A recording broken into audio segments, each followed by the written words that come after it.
Hi guys, welcome back on my YouTube channel agriculture future. तो आज हम discuss करेंगे सिंचाई और सिंचाई के प्रकारों के बारे में, यानी कि इरिगेशन के बारे में डिस्कशन करेंगे। तो ये जो टॉपिक है ये जेट ICAR BHU और कृषि प्रवेशक के लिए इम्पोर्टेंट है। तो इसके अंदर हम सिंचाई के बारे में पढ़ेंगे कि सिंचाई क्या है और इसके टाइप कौन कौन से, यानी कि किस किस प्रकार की सिंचाई की जाती है। तो वीडियो को शुरू करने से पहले एक रिक्वेस्ट करना चाहूँगी कि अगर अभी तक आपने चैनल को सब्सक्राइब नहीं किया है तो चैनल को सब्सक्राइब कर लें। वीडियो पसंद आए तो वीडियो को लाइक करें। एंड अगर आपको वीडियो पसंद नहीं आए, उसके अंदर आपको लगता है कि आपको कोई सजेशन देना चाहिए मुझे, देन आप मुझे सजेशन दे सकते हो कि आपको क्या चीज़ समझ नहीं आई। एंड अपने फ्रेंड्स के साथ ज़्यादा से ज़्यादा वीडियो को शेयर करें। देन वीडियो को करते हैं स्टार्ट। सबसे पहला क्वेश्चन है कि सिंचाई किसे कहते हैं, इरिगेशन क्या होती है। नॉर्मली हम टर्म लेते हैं कि इरिगेशन करनी चाहिए, इरिगेशन करनी चाहिए। तो व्हाट इज़ इरिगेशन, इरिगेशन क्या होती है। फसलों की अच्छी पैदावार के लिए और जो सॉइल होती है ना, अपनी जो मिट्टी होती है उसके अंदर नमी को, मॉइस्चर को बनाए रखने के लिए कृत्रिम रूप से जो पानी दिया जाता है ना, उसको ही हम क्या बोलते हैं, सिंचाई। कृत्रिम रूप क्या होता है, कृत्रिम रूप यानी कि नॉर्मली जब हम पानी देते हैं, यानी कि एक तो बरसात से होता है, वो कृत्रिम नहीं होता, ठीक है, वो तो नेचुरली है।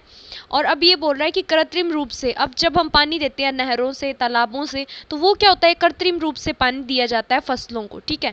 इस टाइप से कोई भी मेथड का यूज़ करके फसलों को क्या देना, पानी देना, यही सिंचाई कहलाता है। जिससे क्या होता है, फसलों की वृद्धि वगैरह के अंदर सहायता मिलती है।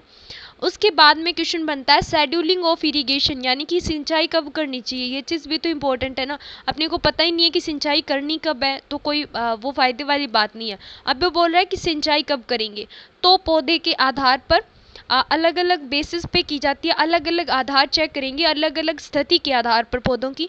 तो पहला कौन सा है, पौधे के आधार पर, यानी कि सिंचाई का समय पौधों में जल की मात्रा या जल विभव मापकर पौधों में जल की कमी से उत्पन्न लक्षणों को देखकर वह उचित क्रांतिक अवस्था पर दें, ठीक है। यानी कि सिंचाई कब करते हैं, पहले पेड़ों के आधार पे पहला आधार माना गया है कि सिंचाई का समय देखेंगे, पौधों में जल की मात्रा और जल विभव मापकर इन सब चीज़ों को मापेंगे और फिर क्या करेंगे, सिंचाई देंगे। सेकंड कौन सा है, सेकंड है कि पौधों की बाह्य स्थिति को देखकर, कई बार पौधे क्या होते हैं, मुरझाने लग जाते हैं, सिकुड़ने लग जाते हैं, तब भी क्या करेंगे, इरिगेशन। ये कब पता चलेगा कि प्रातःकाल या फिर दोपहर के समय में खेत में जाके देखेंगे ना, तो क्या होगा, 2 से 3 दिन तक लगातार देखेंगे और पत्तियां मुरझाई हुई दिखाई देगी। मतलब ये मान लेना चाहिए कि अभी क्या है, इसे पानी की आवश्यकता है, इस फसल को पानी की आवश्यकता है, सिंचाई की आवश्यकता है।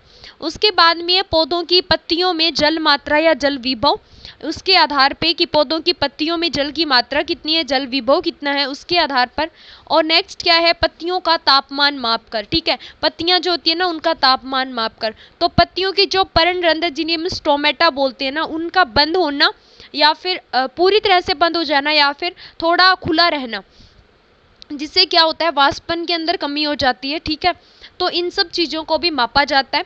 इसके बाद में है कि इस विधि के अंदर, यानी कि पत्तियों का जो टेम्परेचर मापा जाता है ना, इसके अंदर इंफ्रारेड थर्मामीटर का यूज़ किया जाता है फसल की सतह या तापमान को मापने के लिए, ठीक है। किसका यूज़ किया जाता है, इंफ्रारेड थर्मामीटर। नेक्स्ट है पत्तियों की क्रांतिक अवस्था, यानी कि क्रिटिकल स्टेज। पत्तियों की क्रांतिक अवस्था या फिर क्रिटिकल स्टेज किसे कहती हैं, तो क्रिटिकल स्टेज ये बोल रहा है कि कुछ अवस्थाएं ऐसी, कोई भी फसल है तो सब फसलों की अपनी अवस्थाएं होती है कि जिन अवस्था पे उन्हें पानी की बहुत ज़्यादा आवश्यकता होती है। और अगर हम उसी स्टेज के ऊपर पानी नहीं देंगे तो क्या होगा, वो जो फसल है वो अपनी अच्छे से ग्रोथ नहीं कर पाएगी, हमें उपज के अंदर भी कमी देखने को मिलेगी। आगे वाला पार्ट है कि मृदा में नमी के आधार पर, मृदा में नमी के आधार पर कैसी है, देखो ये पॉइंट है। फर्स्ट है फील्ड कैपेसिटी, यानी कि ऊपरी सीमा क्षेत्र है। सेकंड है अवेलेबल वाटर, जो कि पौधों को प्राप्त होता है। ये मान लो ये हमारी सोइल का सरफेस है, इस टाइप से ये लाइनिंग से बता रही हूँ। पहला कौन सा है, फील्ड कैपेसिटी। सेकंड है अवेलेबल वाटर। थर्ड है परमानेंट विल्टिंग पॉइंट, यानी कि स्थायी म्लानी बिंदु। तो जब जो पौधा होता है अस्थायी मलानी बिंदु से पहले सिंचाई कर देनी चाहिए। अस्थायी मलानी बिंदु के बाद में सिंचाई करने का कोई मतलब नहीं है, क्योंकि प्लांट जो है ना वो पूरी तरह से ख़त्म हो जाता है, यानी कि उस प्लांट के अंदर पानी की इतनी ज़्यादा कमी आ जाती है कि वो प्लांट क्या होता है, डेड हो जाता है, डाई हो जाता है। ठीक है, और ये अवेलेबल वाटर होता है ना, यही फसलों को प्राप्त होता है अपने जीवन साइकिल को पूरा करने के लिए। और ये है फील्ड कैपेसिटी, जो ऊपर की सतह पे पानी पाया जाता है, जो कि ये यूज़ में नहीं लेते, पौधे जो है उपयोग में नहीं लेते। और ये होता है परमानेंट विल्टिंग पॉइंट, ये भी पौधों को नहीं मिलता। तो मिलता है वो कौन सा वाटर है, अवेलेबल वाटर है। नेक्स्ट हम बात करेंगे क्रिटिकल स्टेज की। अभी हमने थोड़ी देर पहले बात की थी कि क्रिटिकल स्टेज पे सिंचाई देनी चाहिए। तो अलग अलग फसलों की क्या होती है, अलग अलग क्रिटिकल स्टेज होती है, और इन क्रिटिकल स्टेज से आपसे प्रश्न पूछा जाता है। और लगभग ये प्रश्न बहुत बार पूछा गया है कि CRI जो है ना वो कौन सी फसल की क्रिटिकल स्टेज है।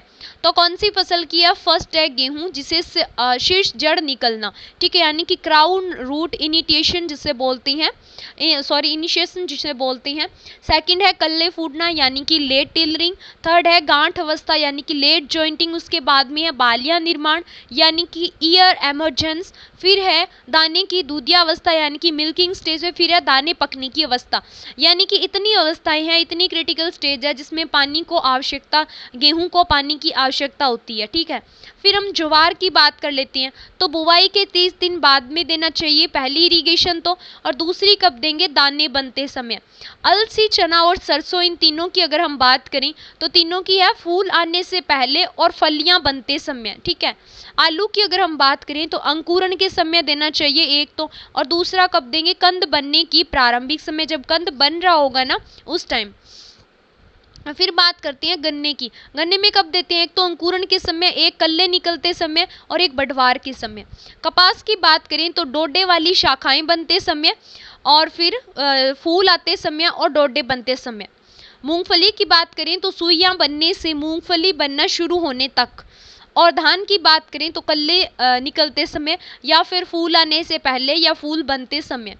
मक्के की बात करें नर मंजरी आते समय या भुट्टे बनते समय क्या करेंगे, इसके अंदर इरिगेशन करेंगे। ये पूछा जाता है, इंपॉर्टेंट है। ठीक है, नेक्स्ट है हाउ मच टू इरिगेशन, यानी कि फसलों में कितनी सिंचाई करनी चाहिए, कितना पानी देना चाहिए। जल मांग की बात हो रही है कि पानी की कितनी आवश्यकता होती है। अलग अलग फसल को अलग अलग पानी की आवश्यकता होती है, कुछ फसलों को कम पानी की आवश्यकता होती है, कुछ फसलों को ज़्यादा पानी की आवश्यकता होती है। तो ये जो होती है ना, ये MM में होती है, यानी कि मिलीमीटर में होती है। फर्स्ट है धान या फिर राइस की। तो धान को कितने पानी की आवश्यकता होती है, 900 से 2500 mm। ठीक है, फिर गेहूं की बात करेंगे तो 450 से 650 mm। गन्ने की बात करेंगे 1500 से 2500 mm। मूंगफली की बात करेंगे तो 500 से 700, और आलू का भी 500 से 700। कपास का कितना है, 700 से 1300। सोयाबीन का 450 से 700। मक्का का 500 से 800। फिर बात करेंगे सिंचाई की विधि, यानी कि इरिगेशन मेथड के बारे में, सिंचाई की विधि के बारे में कि सिंचाई के लिए कौन कौन सी विधियां काम में ली जाती है। तो सिंचाई के लिए कौन कौन सी विधियां काम में ली जाती है, पहली आपकी आती है सरफेस इरिगेशन जिसे हम पृष्ठीय सिंचाई बोलते हैं, और दूसरी कौन सी है, सब सरफेस इरिगेशन जिसे हम अपृष्ठीय सिंचाई बोलते हैं। अपृष्ठीय सिंचाई में तो क्या होता है, जैसे कि हम पाइप वगैरह जमीन के अंदर बिछा दिया जाता है उनको, और फिर क्या करते हैं, सिंचाई करते हैं। एग्जाम्पल के लिए आपने फुव्वारा विधि और बूंद बूंद विधि उनमें देखा होगा कि पाइपों को कैसे सेट किया जाता है और फिर उनसे पानी दिया जाता है पौधों को, फसलों को। वो होता है सब सरफेस, यानी कि सरफेस पे नहीं रहता पानी, पानी जो है वो सरफेस के अंदर से सप्लाई किया जाता है। और सब सरफेस की बात करें, सरफेस जैसे कि हम नहरों से, थाले वगैरह से पानी दे रही है ना, वो होता है सरफेस इरिगेशन। ठीक है, पानी क्या होता है, सरफेस पे रहता है। इसमें कौन कौन से टाइप है, एक तो है चेक बेसिन यानी कि चौकेबार द्रोणी विधि से, एक है बॉर्डर स्ट्रिप यानी कि बॉर्डर पट्टियां बना के, एक है फ्रो यानी कि कुंड का निर्माण करके। और सब सरफेस की बात करें तो स्प्रिंकलर यानी कि बौछार विधि और बूंद बूंद विधि, ये दो ही विधियां हैं जो कि अपने सिलेबस में है। पहले सरफेस की बात कर लेते हैं। तो चेक बेसिन इरिगेशन यानी कि चौकेबार द्रोणी सिंचाई विधि जिसे बोलते हैं, इसमें क्या है, खेत में सिंचाई हेतु सबसे ज्यादा प्रचलित विधि यही है। इसके अंदर क्या करेंगे, वर्गाकार या फिर आयताकार इस टाइप से क्यारियां बना लेंगे। ये मान लो एक क्यारी है, ये दूसरी क्यारी है। ठीक है, यहाँ पे नाली बना दी जाती है और उससे क्या है, इसे पानी दिया जाता है। और इन क्यारियों को ही क्या बोलते हैं, चौकेबार बोला जाता है। और इसके अंदर क्या है, मशीनों के उपयोग में कठिनाई होती है इस मेथड के अंदर, और मजदूर अधिक चाहिए होते हैं। ठीक है, फिर बात करते हैं बॉर्डर स्ट्रिप जो है, जिसे हम बोलते हैं बॉर्डर पट्टी सिंचाई विधि। इस विधि में क्या करते हैं, खेत की ढाल की दिशा में लंबी लंबी पट्टियां समांतर रूप से बनाई जाती हैं। यह विधि पास पास बुआई की जाने वाली फसलों के लिए उपयुक्त है, यानी कि ऐसी फसलें जिनको पास पास में उगाया जाता है। एग्जाम्पल के लिए गेहूं, वीट का एग्जाम्पल दिया है। और फिर है इनकी सीमाएं क्या है, तो ऊबड़ खाबड़ भूमि में इस मेथड को हम अप्लाई नहीं कर सकते। जहाँ पे ऊबड़ खाबड़ भूमि है, यानी कि समतल भूमि नहीं है ना, ऐसी जगह पे हम क्या कर सकते हैं, इस मेथड को हम अपना नहीं सकते। और धान जैसी फसल में भी इस विधि से सिंचाई नहीं कर सकते।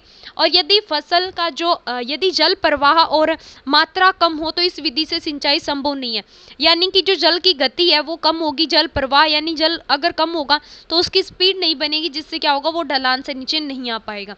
तो इस मेथड से भी सिंचाई पॉसिबल नहीं है। फिर हम बात करेंगे फ्रो इरिगेशन की या फिर कुंड विधि की। तो फ्रो इरिगेशन या कुंड विधि में क्या होता है, पंक्तियों में बोई जाने वाली फसलें जैसे कि मक्का, ज्वार इत्यादि के लिए, ठीक है। और इसका लाभ अगर हम बात करें, ये मेथड किस लिए काम में लिया जाता है, जिन्हें हम पंक्तियों में लाइन में बोते हैं, जैसे कि मक्का और ज्वार के लिए फ्रो इरिगेशन का काम यूज में लिया जाता है। वाष्पन द्वारा जलहास व पपड़ी बनने की समस्या नहीं होती है, मजदूरों की आवश्यकता कम होती है इसके अंदर। और चौकेबार से बेस्ट विधि है ये, चौकेबार से अच्छी है।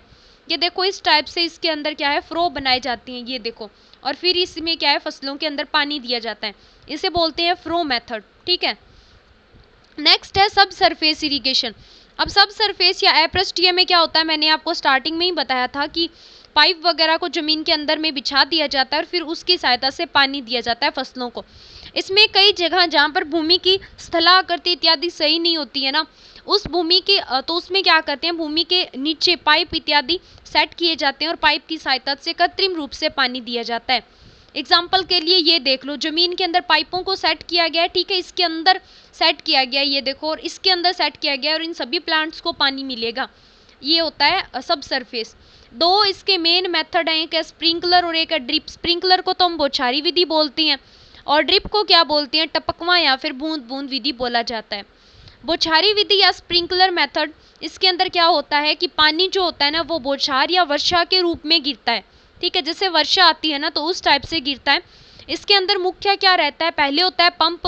पंप से पानी कहाँ पे जाएगा, मुख्य शाखा या पाइपलाइन के अंदर जाएगा, फिर कहाँ पे जाएगा, राइजर के अंदर जाएगा, और उसके बाद में जो घूर्णी बौछार यंत्र होगा यानी कि रोटेटिंग स्प्रिंकलर हेड होगा जो कि घूमता रहता है, रोटेट करते रहता है, वहाँ पे जाएगा और फिर फसल तक पहुँचेगा। ये मेथड होता है, ये देखो यहाँ से इस रोटेटरी से ये क्या करेगा, घूमता रहता है, देखो इस टाइप से ये, जिससे कि क्या होगा, पूरी जमीन पे समांतर रूप से पानी मिलता रहेगा। और ये देखो इस टाइप से नोजलों से पानी जो है वो निकलता है। ये वाली स्ट्रक्चर है ना जो ये दिखाई गई है, इसे बड़ा करके, ठीक है, इस टाइप से रहता है स्प्रिंकलर के अंदर। फिर इसके लाभ क्या क्या हैं, हल्की और ब्लूई मृदा जहाँ पे होती है ना वहाँ पे ये उपयुक्त रहता है। इससे क्या होता है, पानी का नुकसान जो है ना वो कम होता है। और इसमें सिंचाई के साथ साथ हम उर्वरक भी दे सकते हैं, फर्टिलाइजर भी दे सकते हैं। हानि इससे क्या होती है कि अधिक जल मांग वाली फसलों के लिए उपयुक्त नहीं होती है ये विधि, ठीक है। और जलीय जो लवणीय जल होती है ना वहाँ पे ये विधि भी उपयुक्त नहीं है। और फिर है पानी साफ नहीं होने की स्थिति में घूर्णी बौछार यंत्र ना वो अवरुद्ध हो जाता है। पानी साफ नहीं होगा, कोई कचरा वगैरह होगा तो जिससे क्या होगा, वो ढंग से काम नहीं कर पाएगा। फिर इंपॉर्टेंस बता रहा है कि धान और जूट को छोड़कर सभी फसलों के लिए उपयुक्त है। धान और जूट को ज़्यादा पानी की आवश्यकता होती है, बौछार से नहीं दे सकते ना हम। फिर 1000 लीटर प्रति हावर पानी निकलता है, यानी कि 1000 लीटर पर हावर पानी निकलता है, ठीक है, 1000 लीटर।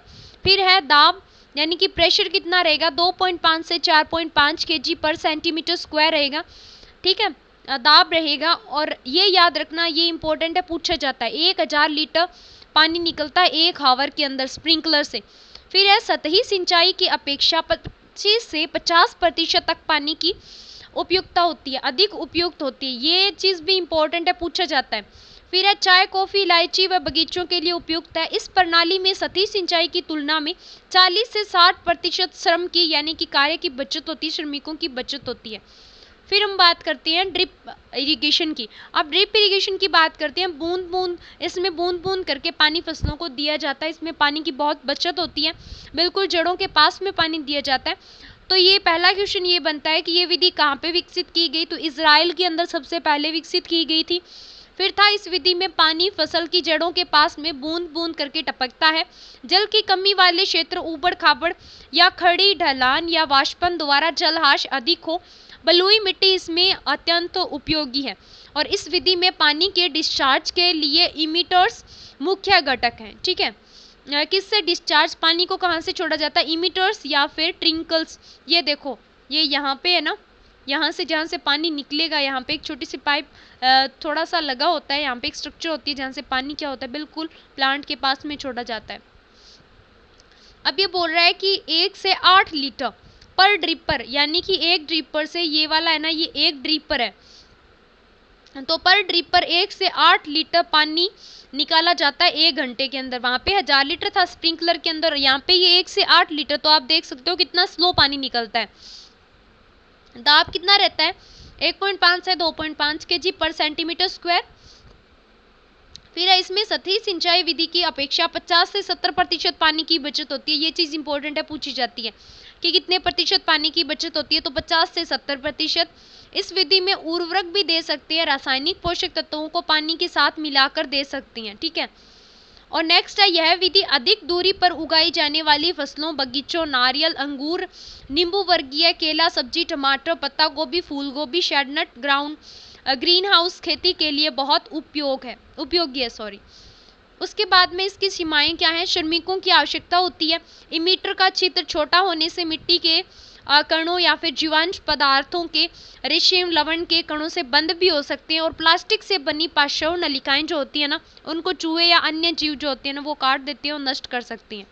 ठीक है, उसके बाद में अदर मेथड कौन कौन सी है इरिगेशन के, रिंग बेसिन मेथड है और ड्रिप फ्लो या फिर ट्रेंच मेथड है। ठीक है, रिंग बेसिन में क्या किया जाता है, बड़े जो प्लांट होते हैं, मान लो ये सर्कल्स है, यहाँ पे आम का प्लांट है, तो यहाँ पे क्या है, पानी डाल दिया जाता है, ये होता है रिंग। इस टाइप से रिंग बनाई जाती है, इससे रिंग बेसिन मेथड बोलते हैं। तो आज की वीडियो में इतना ही, मिलते हैं नेक्स्ट वीडियो में, तब तक के लिए टेक केयर, बाय बाय।